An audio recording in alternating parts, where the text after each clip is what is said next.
The morning sun cast a warm glow over Rose's backyard as she stepped onto her patio, coffee mug in hand. At 62, she had finally created her dream retirement setup. A modest but beautiful home on the edge of Pinewood, with a garden she tended daily and the swimming pool she had always wanted. After 35 years of teaching chemistry at the local high school, she deserved this slice of paradise. Rose took a deep breath of the summer air and walked toward her pool, planning to enjoy a peaceful morning swim before the day grew too hot. But something caught her eye that made her pause mid-step. Wet footprints. Footprints that weren't hers, scattered across the concrete surrounding the pool. "That's odd," she muttered, setting her coffee down on the small table nearby. She walked, closer examining the footprints. They were clearly from multiple people, some larger, some smaller. Rose looked around, confused. Her yard was fenced in, with a gate that she always kept locked. Had someone been swimming in her pool during the night?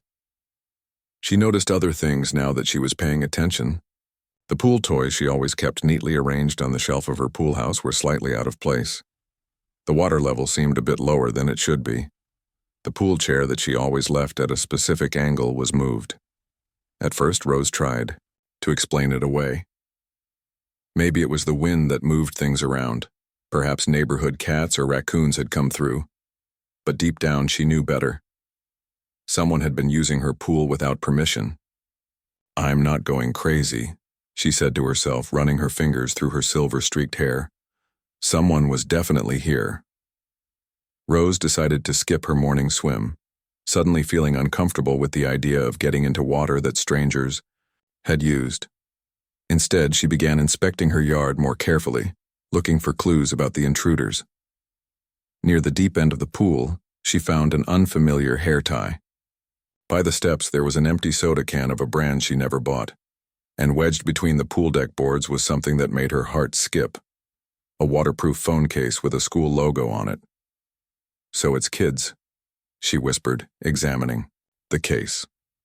It was from Pinewood High, the very school where she had taught until 2 years ago. The thought of former students potentially trespassing on her property gave her an uneasy feeling. That afternoon, Rose called her next-door neighbor, Tom, a retired police officer who had moved to the neighborhood around the same time she had. "Hey Rose, what's up?" Tom asked when he picked up. "Tom, I think someone's been using my pool when I'm not home or when I'm asleep," she explained. "I found footprints and some items left behind this morning." "That's not good," Tom said, his voice becoming serious. "Did you call the police?" "Not yet," Rose replied. "I don't have any proof of who it might be, just signs that someone was here. I was wondering if you've noticed anything unusual. Any teens hanging around the neighborhood at night? Cars parked where they shouldn't be?" Tom thought for a moment. "Come to think of it, I did hear some laughing and splashing sounds a couple nights ago around midnight. I assumed it was coming from the Hendersons' place down the street. They have teenagers who sometimes have friends over." "The Hendersons are on vacation this week," Rose pointed out. "They left last Saturday." "Well, that's concerning then," Tom admitted. "Do you have any security cameras set up?" Rose sighed. "No, I never thought I'd need them out here. The neighborhood has always seemed so safe." "Times change," Tom said. "Listen, I have a spare camera you can borrow. It's not fancy, but it might help you figure out who's coming onto your property." Later that day, Tom helped Rose set up the camera with a view of the pool area. It wasn't a perfect solution. The camera's range didn't cover the entire yard, but it was better than nothing. For the next 3 days, Rose checked the camera footage each morning, but found nothing unusual. No nighttime swimmers, no trespassers. She was beginning to think she had scared them off somehow, or that maybe she had overreacted to a one-time incident. Then came Thursday night. Rose had gone to bed early, tired from a day spent volunteering at the community garden. Around 1:30 in the morning, she was woken by faint sounds coming from outside. Splashing, hushed voices, laughter. Her heart pounded as she slipped out of bed and carefully made her way to the window that overlooked the backyard. Pulling the curtain aside just enough to peek through, she saw them.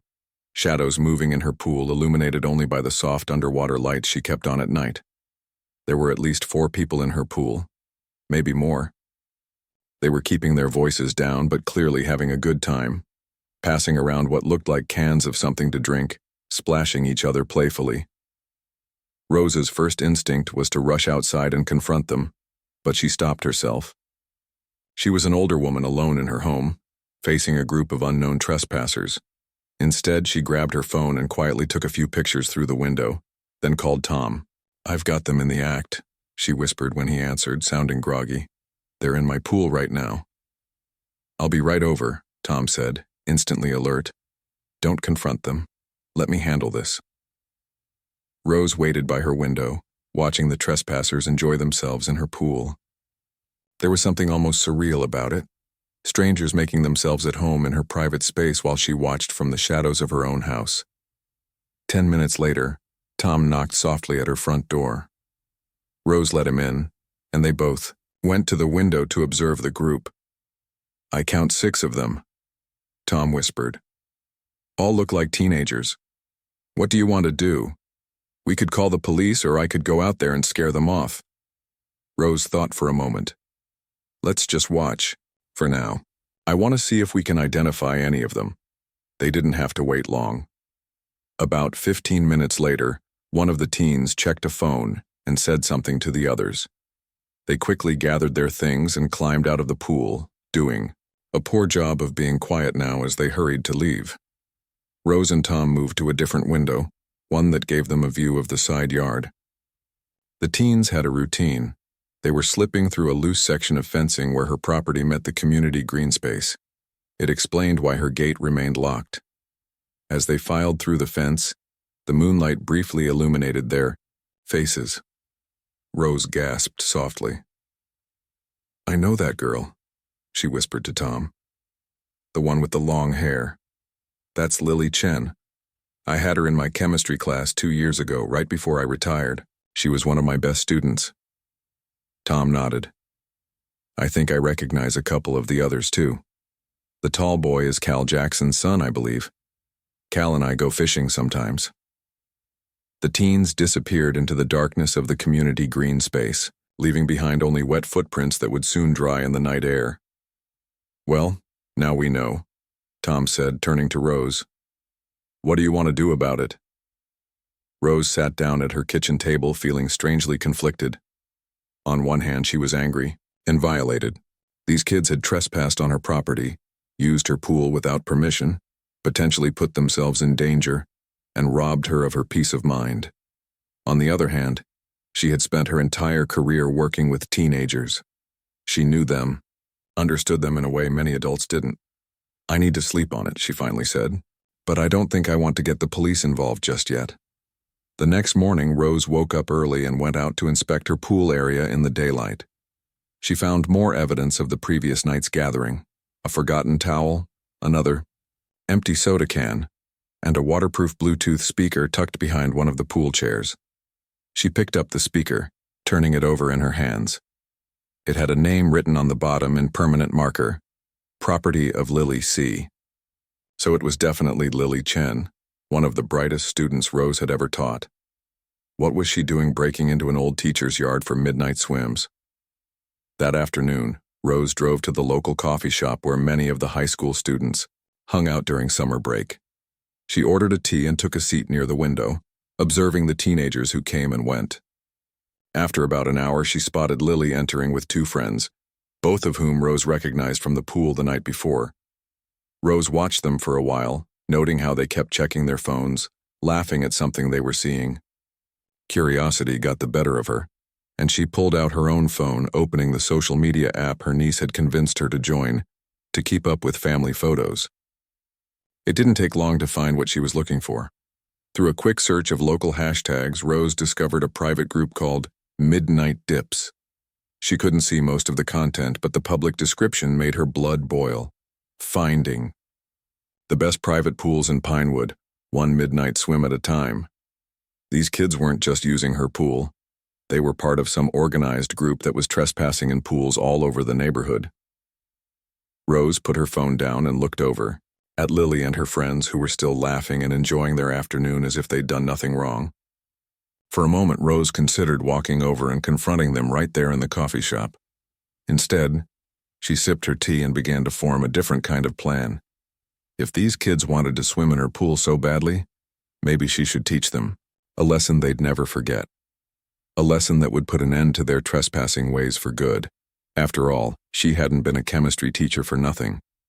Rose sat at her kitchen table that evening, Lily's Bluetooth speaker placed in front of her like evidence in a trial. Her neighbor Tom had gone home after agreeing to keep an eye out for the teens returning. But Rose knew they wouldn't be back tonight. They seemed to have a pattern of hitting different pools on different nights based on what little she could see from that Midnight Dips social media group.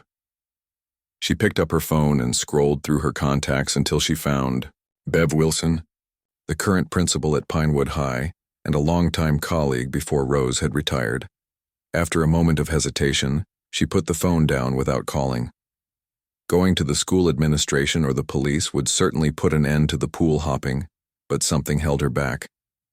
Maybe it was all those years of working with teenagers, understanding how they thought. These kids weren't vandalizing her property or stealing anything valuable. They were just looking for a thrill, a place to hang out, something exciting to do in a town where teenage entertainment options were limited. Still doesn't make it right, Rose muttered to herself, getting up to make a cup of tea.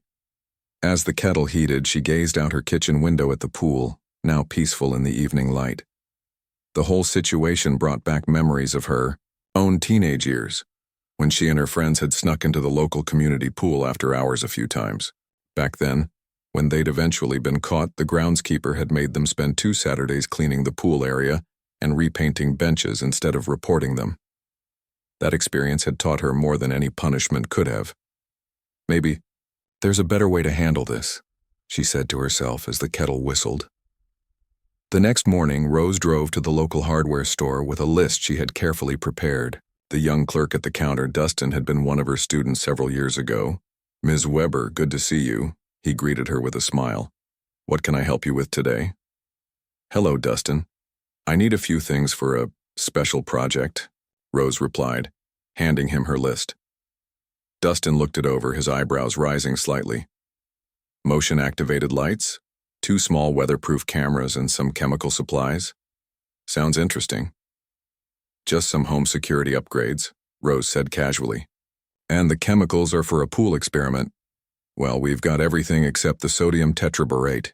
You might need to try the craft store for that. People use it for making slime." Rose nodded. "I'll do that. Can you help me find the right cameras? I need something that will work well at night." An hour later, Rose left the hardware store with most of her supplies. She made a quick stop at the craft store for the sodium tetraborate, then headed home to put her plan into action.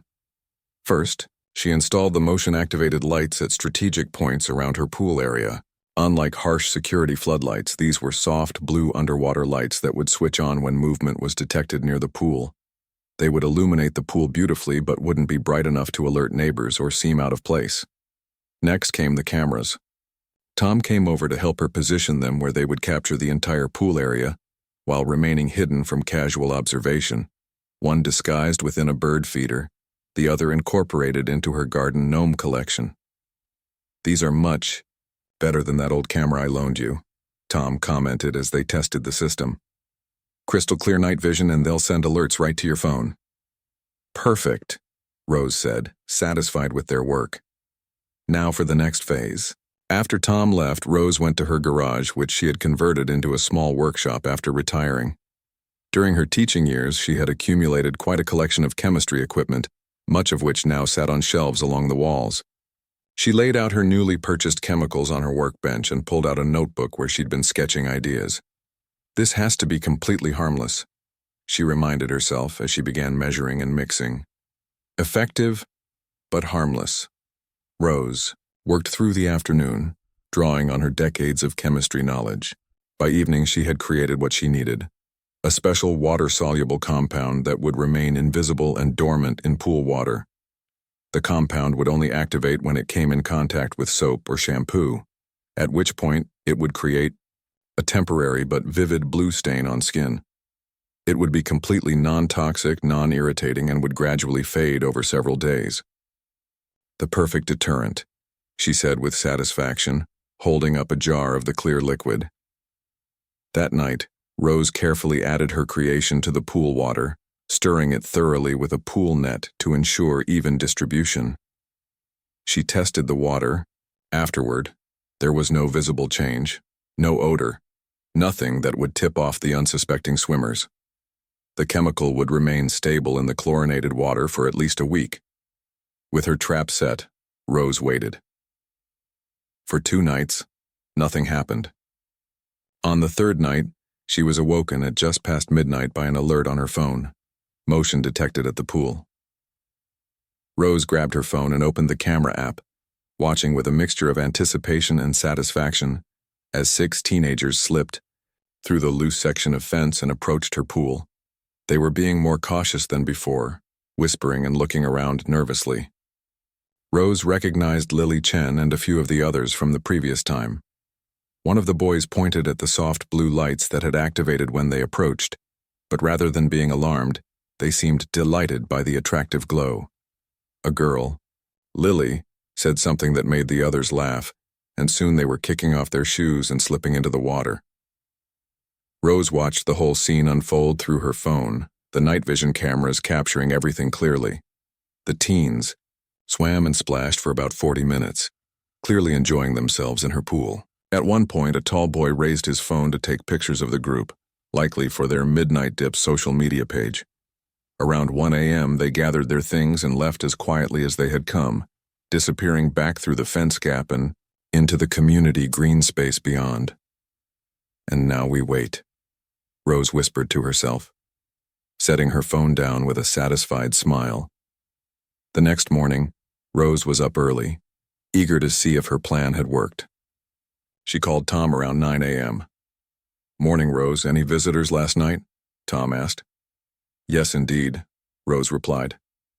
6 of them, right on schedule. My little chemistry experiment is in place. Now I just need to find out if it worked." "How will you know?" Rose chuckled. "Oh, I think word will get around pretty quickly."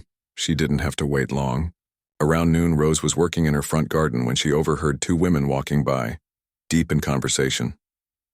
"Strangest thing I've ever seen," one was saying. Beth said her son Andy came down for breakfast completely blue. His face, his arms, everything. He claimed he had no idea why, but she's sure he's lying. "That's bizarre," the other woman replied. "Judy's daughter came home from swimming practice this morning saying 3 kids showed up with blue skin. The coach sent them home, thinking it was some kind of prank." Rose bent over her flowers to hide her smile.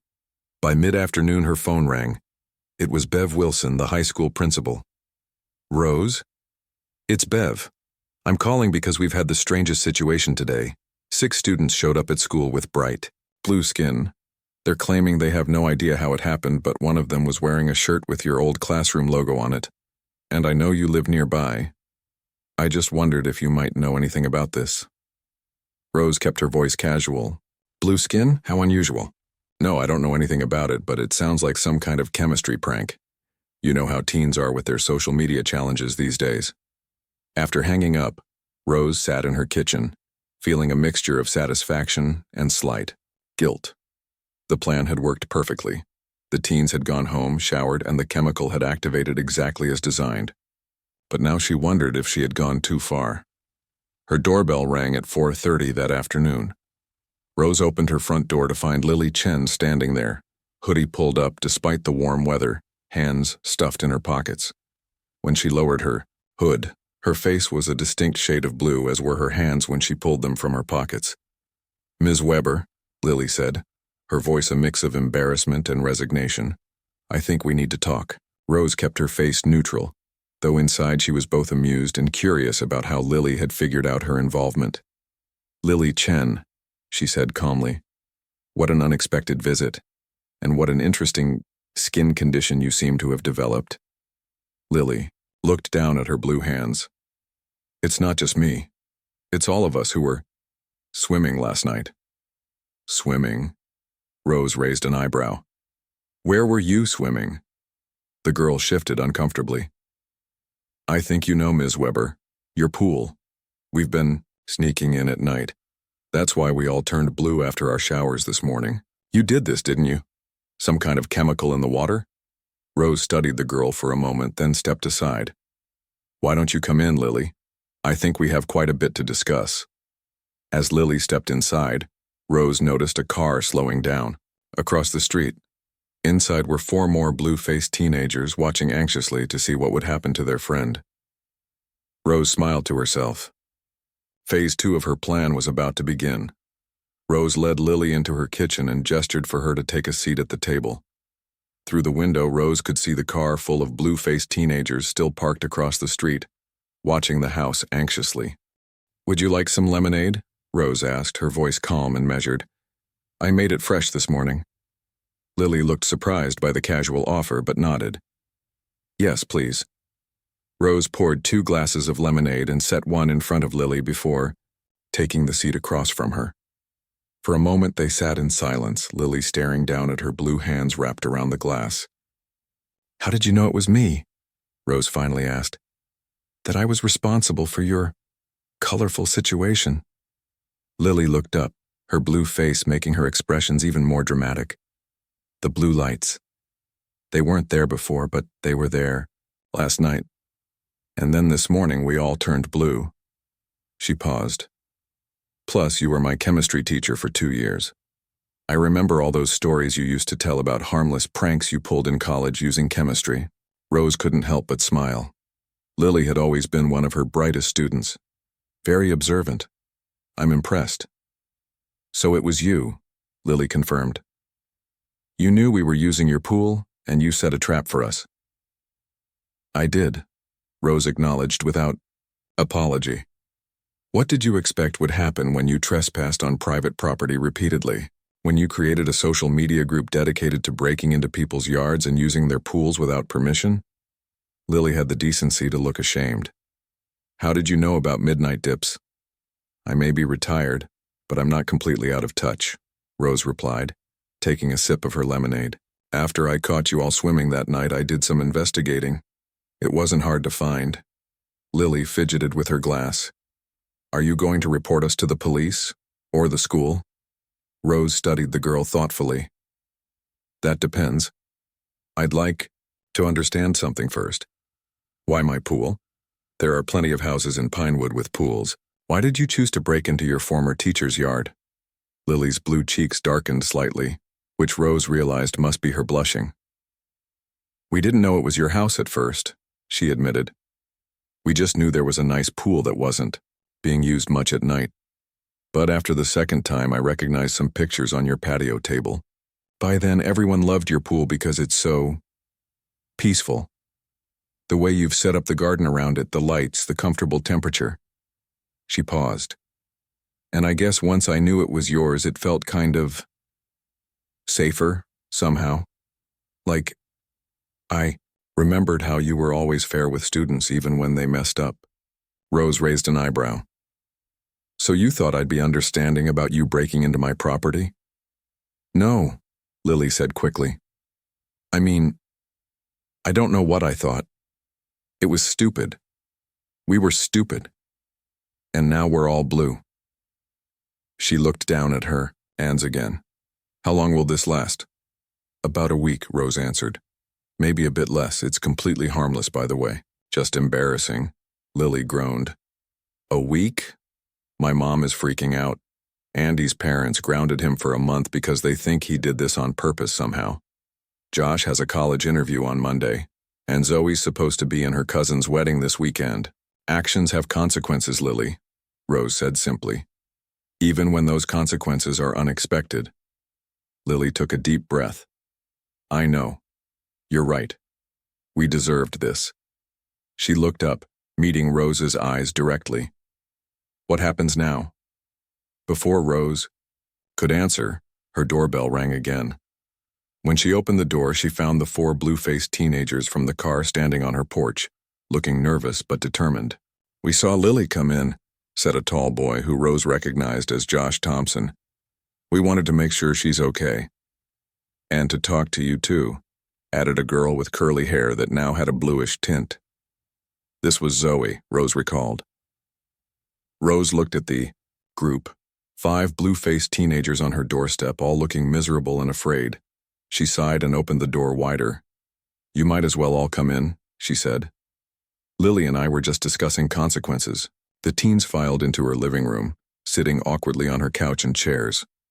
Rose noticed they were being extra careful not to touch anything, as if afraid they might turn her furniture blue. "So," Rose said, looking at the group, "you all know who I am, and I know who most of you are. I taught several of you before I retired. What I don't know is what you thought would happen when you repeatedly trespassed on private property." "We didn't think we'd get caught," mumbled Andy, the shortest boy.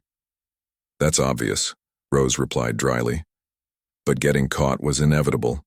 If not by me, then by someone else who might not have been as creative with their response. Someone who might have called the police immediately." The 6th teen, a boy Rose didn't recognize, spoke up. "Are you going to call the police now?" Rose considered the group. They looked genuinely remorseful, and they were already suffering the embarrassment of their blue skin. "That depends on what happens next," she said finally. "I have a proposal for you all." The teens exchanged nervous glances. "What kind of proposal?" Josh asked cautiously. "I know about your Midnight Dips group," Rose told them. "I know you've been breaking into pools all over Pinewood. That stops immediately. Today. The group gets shut down and you never trespass on anyone's property again. Agreed?" The teens nodded quickly. "Good. But that's not all," Rose continued. "You've been using my pool without permission for weeks. My water bill has gone up. I've had to add extra chemicals to keep the pool clean. And you left things behind. Trash, forgotten items, wet footprints on my deck." "We're really sorry," Zoe said, looking genuinely contrite. "Sorry is a good start," Rose acknowledged, "but I think some community service is in order." "Community service?" Andy repeated uncertainly. Rose nodded. "My pool and garden need regular maintenance. It's getting harder for me to do all of it myself, especially in this summer heat.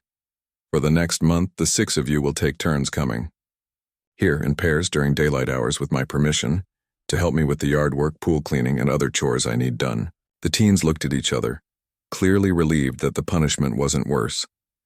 "That's fair," Lily said, and the others nodded in agreement. "And one more thing," Rose added. "Josh, you mentioned a college interview?" Josh nodded miserably. "For the chemistry program at State University, but I can't go looking like this." He gestured to his blue face. Rose smiled slightly. "As it happens, I know Dr. Patel, the head of the chemistry department there. She's an old colleague of mine. I could call her, explain that you participated in an unfortunate chemical reaction as part of an educational experience about trespassing. She has a good sense of humor. She might even be impressed by your unintentional dedication to chemistry." Josh's eyes widened. "You would do that? Even after we broke into your yard?" "I spent 40 years teaching teenagers," Rose said. "I understand that sometimes smart kids do stupid things. What matters is how you learn from those mistakes." She looked around at all of them. "That goes for all of you. I'm offering you a chance to make this right, to learn something and move forward." "And what about this?"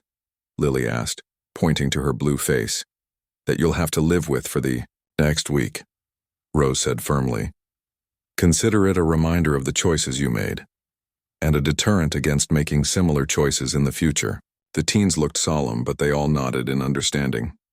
"Now," Rose said, standing up, "I think you should all go home and explain to your parents what happened. The full truth. Then I'd like 2 of you back here tomorrow at 10 a.m. to start your community service. The pool deck needs to be scrubbed, and I have weeds that need pulling." After the teens left, looking both relieved and apprehensive about telling their parents the truth, Rose called her neighbor Tom. "So?" he asked when he picked up. "Did it work?" Rose laughed. "Better than I expected. I just had 5 very blue, very sorry teenagers in my living room. They've agreed to help with yard work for the next month, and they're shutting down their pool hopping operation." "You're too soft," Tom said. but she could hear the approval in his voice. I would have called the cops. No, you wouldn't have, Rose replied, knowing her friend well. Besides, they're good kids who made bad choices, and now they've learned that chemistry teachers are not to be underestimated. The next morning at exactly 10 a.m., Rose's doorbell rang. She opened it to find Lily and Josh standing there, both still very blue, but dressed in work clothes and looking ready to face their punishment. We're here for our community service, Ms. Weber, Lily said formally. Rose handed them each a pair of gardening gloves. Perfect timing. I've got the weeding, tools ready in the backyard, and the pool needs skimming. But first I made some cinnamon rolls this morning. You should have breakfast before you start working. The teens looked surprised by the kind gesture, but they followed her into the kitchen. As they ate, Rose began explaining the chemistry behind the blue dye she'd created, and to her satisfaction, both teens listened with genuine interest. Maybe, she thought, this unusual situation could turn into something positive for everyone involved. Outside, the pool sparkled in the morning sunlight, peaceful once again, at least until Rose decided to invite her new helpers to swim in it, properly, with permission, once their work was done.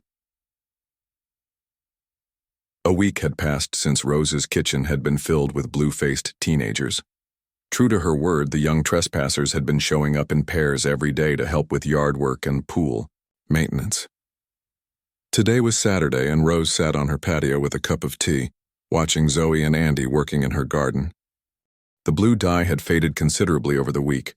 The teens now had just a slight blue tint to their skin that could almost pass for a strange tan, rather than the bright blue shade they'd sported initially.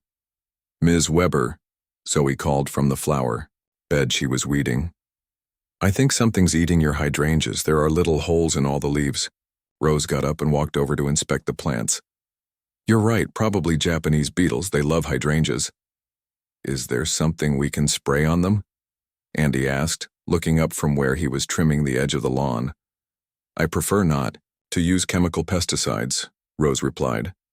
But I have a natural solution we can make. It's a mixture of dish soap, water, and a little bit of oil. Works just as well and won't harm the bees and butterflies. Zoe looked impressed. You have a natural solution for everything, don't you? Rose smiled. Years of teaching science and growing gardens. You learn a few tricks.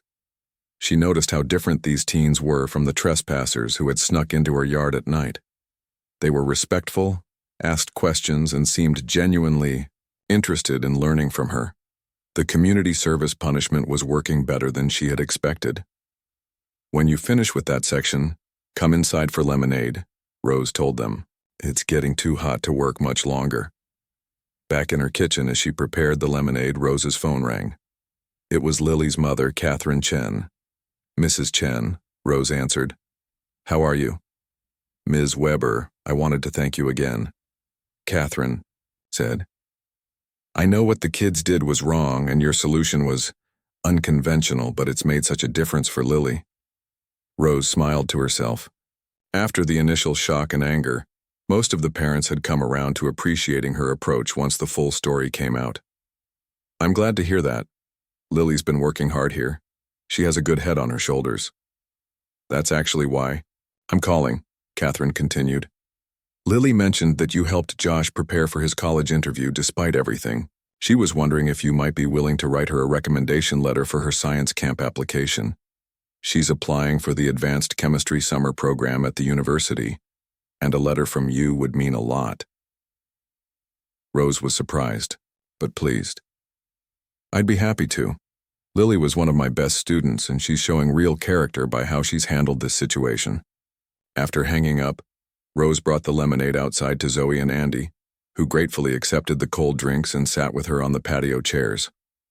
The yard is looking much better, Rose commented, looking around at the neatly trimmed lawn and weed-free flower beds. It's actually kind of nice working outside, Andy admitted. My parents have been making me help more in our yard too since this whole thing happened. They said if I have enough energy to sneak out at night, I have enough energy to mow the lawn. Rose laughed. They have a point.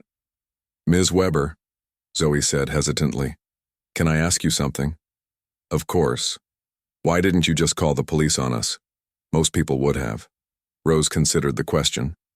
I spent my whole career trying to teach young people not just about chemistry, but about making good choices. Calling the police might have been easier, but what would you have learned from that?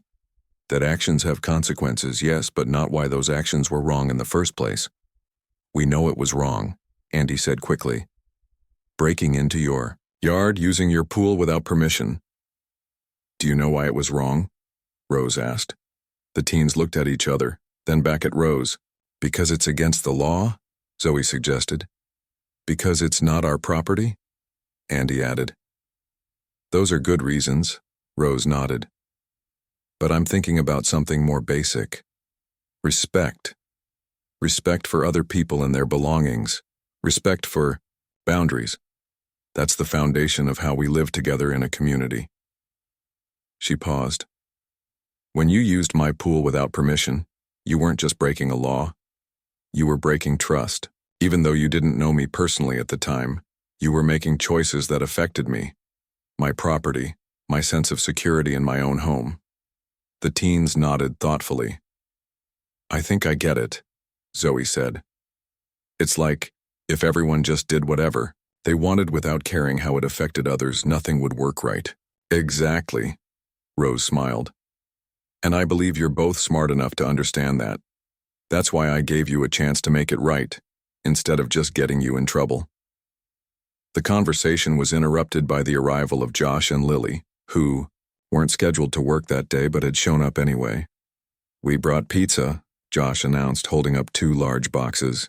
We thought everyone might be hungry after working all morning. Rose was touched by the gesture.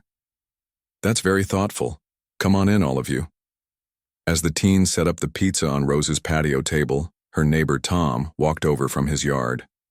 Looks like quite the party, he commented, eyeing the teens who were now laughing and talking comfortably on Rose's patio, a far cry from the nervous blue-faced group of a week ago. Join us, Tom, Rose invited. The former pool invaders brought lunch. Tom raised his eyebrows but pulled up a chair. So the punishment has turned into pizza parties now? They brought it on their own, Rose explained quietly.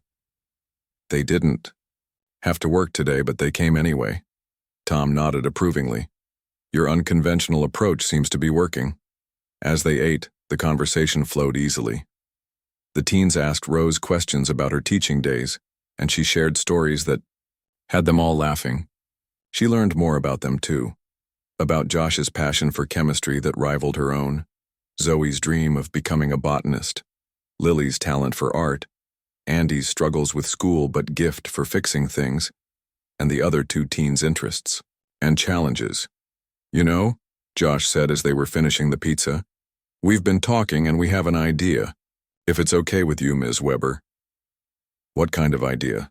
Rose asked, curious. Well, our community service is supposed to last for a month, Lily explained, but we were thinking maybe we could do something more permanent to really make it up to you. We noticed your pool deck is getting kind of worn out, Andy added. The wood is splintering in some places. I'm good with building stuff. My dad's a contractor and I help him sometimes. We could rebuild it for you, make it safer and nicer. And I could design a better garden layout around the pool, Zoe suggested eagerly, with plants that need less maintenance but still look beautiful. Rose was stunned by the offer. That's a very big project. The materials alone would cost quite a bit. We've thought about that, Josh said. We've all been saving up money from part-time jobs for a group camping trip this summer. We decided we'd rather use that money for this. Plus, Lily added with a small smile, a couple of our parents offered to chip in too when they heard our idea. They were pretty impressed that you didn't press charges against us. Rose felt a warmth that had nothing to do with the summer heat. These teenagers who had started out as trespassers invading her privacy were now offering to improve her home using their own savings. I don't know what to say, she admitted, genuinely moved. Say yes, Tom encouraged from beside her. And I'll help supervise the construction.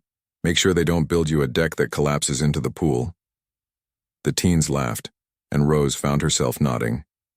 All right then, yes, but on one condition. What's that? Andy asked. That when it's finished, you all come for a proper pool party. with permission this time. The teenagers cheered and plans quickly began to take shape. Josh started sketching ideas for the deck design on a napkin, while Zoe talked excitedly about drought-resistant flowering plants that would thrive around the pool. Lily offered to create a painted mural on the pool house wall, and Andy discussed different types of wood that would work best for the deck. Watching them, Rose caught Tom's eye. He gave her a nod and a smile that said, "You were right." Rose smiled back, thinking about how differently this situation could have ended. Instead of anger and punishment leading to resentment, her approach had somehow transformed a group of trespassing teens into hardworking young people who were now eagerly planning to improve her property, and in the process, perhaps, improving themselves. Later, after the teens had gone home and Tom had returned to his yard, Rose sat alone by her pool in the early evening light. The water reflected the sunset colors, peaceful and undisturbed. In the quiet moment, she realized that retirement had brought her an unexpected new chapter of teaching, not in a classroom with textbooks and tests, but here in her garden, with real-life lessons about actions, consequences, and redemption. She had turned trespassers into friends, and in doing so, had found a new purpose that felt just right for this stage of her life. Maybe, she thought with a smile, her pool had been invaded for a reason after all. 3 weeks later, Rose's backyard had transformed into a bustling construction site. The teenagers had kept their word, showing up every day after school and all day on weekends to work on the pool deck project. What had started as a simple idea to replace some worn boards had evolved into a complete renovation of her outdoor space. Andy had proven to be surprisingly skilled with construction, having learned a lot from helping his contractor father. Under his guidance, the old deck had been carefully dismantled, with usable wood set aside for other projects. The new deck was taking shape, wider, with a pergola section for shade, built-in benches, and even a small storage area for pool supplies.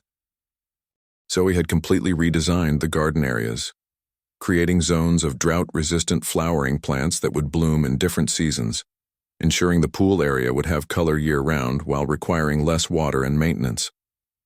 Lily's artistic talents had transformed the plain white wall of the pool house into a beautiful mural depicting an underwater scene, with fish and plants that seemed to dance in an invisible current. Josh had taken charge of the pool chemistry, researching and implementing a more efficient cleaning system that would use fewer chemicals while keeping the water crystal clear. Even Tom had gotten involved, supervising the more complex construction elements and teaching the teens proper building techniques. Rose sat on her patio, watching it all with a sense of wonder.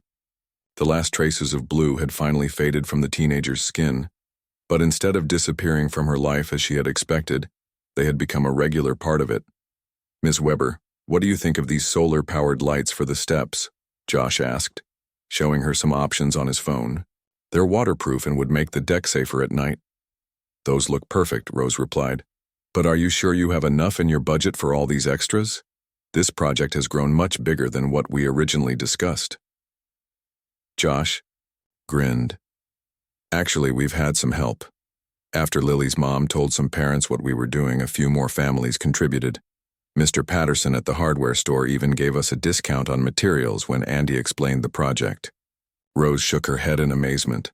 What had begun as a punishment for a group of trespassing teens had somehow turned into a community effort. "We're almost finished with the structural work," Andy called from where he was measuring a board. "We should be able to start staining the wood tomorrow if the weather stays nice." "I can't believe how much you've all accomplished," Rose said. "It's far more than I ever expected." "We wanted to do it right," Lily said, setting down her paintbrush and wiping her forehead, leaving a small smudge of blue paint that reminded Rose of their first confrontation.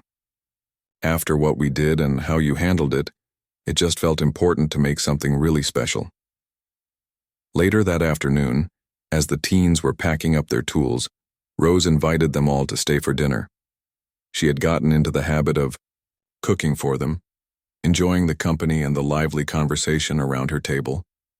It reminded her of family dinners from years ago, before her husband had passed and her children had moved to different states for their careers. I can't stay tonight, Zoe said apologetically. My grandmother's birthday dinner is at 6, but I'll be here early tomorrow to finish planting those blue sage bushes. I've got to go too, Josh added. College admissions meeting with my parents and the guidance counselor. How did your interview go? Rose asked. She had kept her promise and called her colleague at the university on Josh's behalf, explaining the blue situation in a way that had apparently amused rather than alarmed the chemistry department head. Josh's face lit up. Really well, Doctor. Patel actually asked me about the chemical reaction that turned us blue. She said any high schooler who had experienced that level of chemistry firsthand, even accidentally, had a story worth hearing. Rose laughed. I thought she might see it that way. As the teens left for the day, promising to return in the morning, Rose walked around the half-finished project. The new deck was larger and sturdier than her old one, with thoughtful details that showed how much care the teens had put into their work. Lily's mural brought color and life to what had been a bland wall. Zoe's garden design was already taking shape, with young plants beginning to establish themselves in their carefully prepared beds. Rose's phone rang. It was her daughter calling from Chicago. "Hi, Mom," came the familiar voice. "How are you doing? Still enjoying retirement?" "I'm doing wonderfully," Rose replied. "In fact, I've had quite an adventure these past few weeks." She proceeded to tell her daughter the whole story, from discovering the midnight swimmers to turning them blue, and finally to the unexpected friendship and renovation project that had resulted. "Mom," her daughter exclaimed when she finished, "that's both the most devious and the most generous thing I've ever heard. Turning trespassers blue, then letting them rebuild your deck. Only you would think of something like that." "It worked. Out better than I planned," Rose admitted. "These kids, they're really something special. They made a mistake, but they've more than made up for it." "You always did have a way with teenagers," her daughter said fondly. "Even the troublemakers. Remember when Ben got caught spray painting the garage? You made him repaint the whole thing and he ended up doing such a beautiful job that the neighbors asked him to paint theirs too.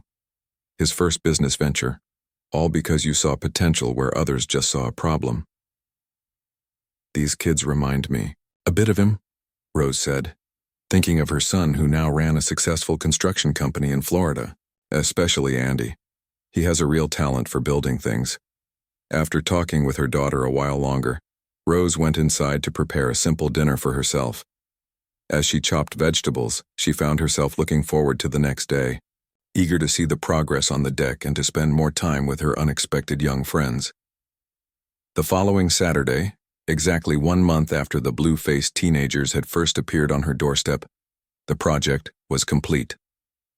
The new deck gleamed in the morning sunlight, its fresh cedar boards sealed with a protective stain.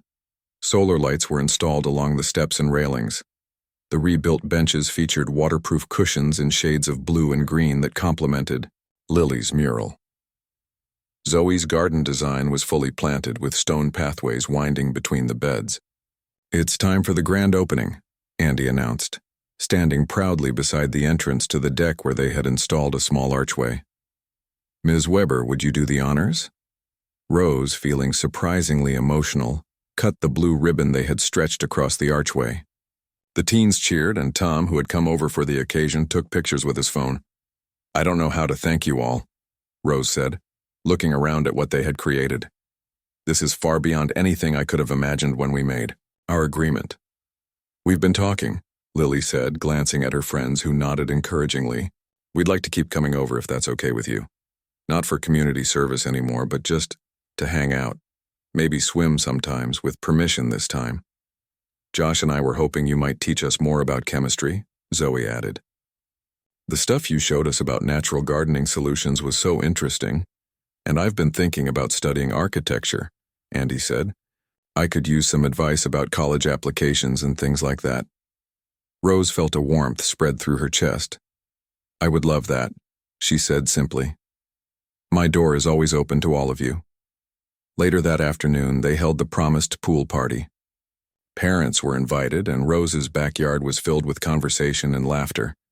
Catherine Chen helped Rose serve refreshments, while Tom manned the grill, cooking hamburgers and veggie skewers. You know, Tom said quietly to Rose as they watched the teenagers swimming and playing in the pool. When you first told me your blue dye plan, I thought you were a little crazy.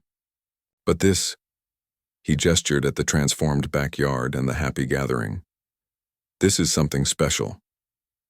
Sometimes the best solutions aren't the obvious ones, Rose replied. Sometimes they're a little bit crazy. As the sun began to set, casting a golden glow over the new deck and garden, Rose found herself surrounded by the 6 teenagers who had once been trespassers in her yard. They were wet from swimming, wrapped in towels, eating ice cream, and laughing about something Josh had said. Ms. Weber, Lily said, suddenly serious. We wanted to thank you, not just for not calling the police on us, but for everything that came after, for giving us a chance to make things right. And for teaching us stuff, Andy added. Not just about building decks, but about taking responsibility and fixing our mistakes. Also, for turning us blue, Josh said with a grin. It was actually kind of brilliant, weird but brilliant, Rose laughed. Well, I hope the lesson stuck. No more breaking into people's pools? Definitely not, Zoe assured her. Though we don't need to anymore, since we have permission to use the best pool in town now. As the party continued around them, Rose looked at these young people who had come into her life in such an unusual way. What had started with an invasion of privacy and a chemistry-based revenge had somehow blossomed into friendship, mentorship, and a beautiful new space that they had all created together. Sometimes, Rose thought, the most unexpected beginnings led to the most wonderful outcomes. And sometimes a little bit of blue was exactly what was needed to color a new chapter of life.